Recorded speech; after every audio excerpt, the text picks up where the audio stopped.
The following video was designed to describe a new form of interactive fiction.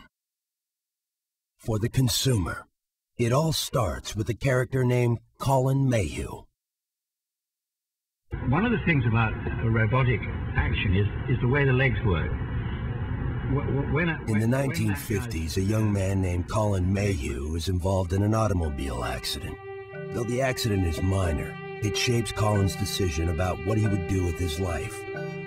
Colin goes on to become an engineer for Mini at their plant in Oxford, England.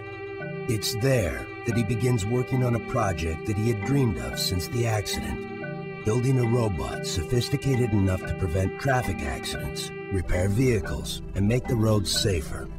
Colin begins to build his robot from the only parts available to him, parts from Minis.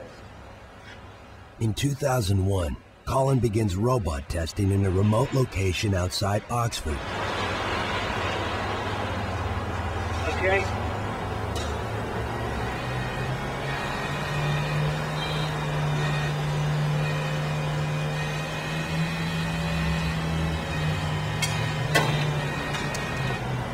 As his work advances, he creates a website to document his progress. His site, r50rd.co.uk, quietly surfaces on the internet.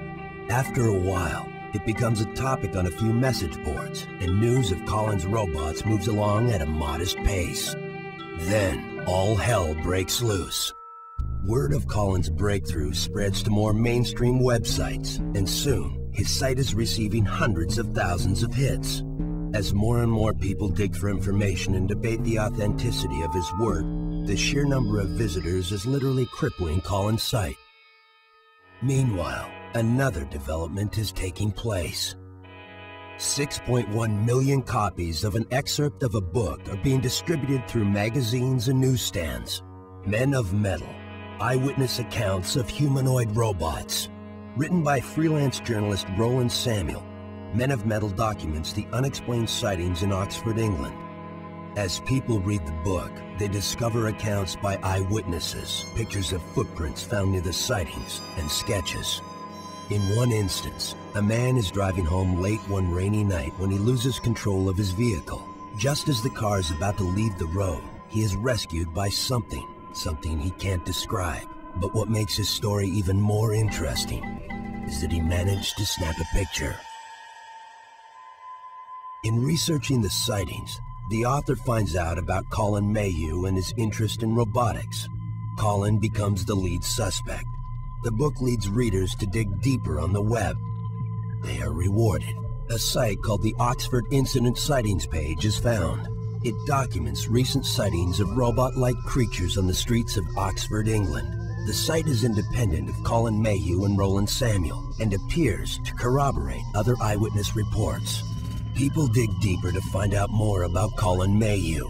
They are again rewarded when they find his personal website, the publisher's website, and the author's website. As of today, interest continues to mount. Colin Mayhew's email fills daily with requests for interviews, technical advice, and more information. Kasson Publishing is inundated with requests for the complete version of Men of Metal. Colin's personal and professional sites receive tens of thousands of new visitors every day.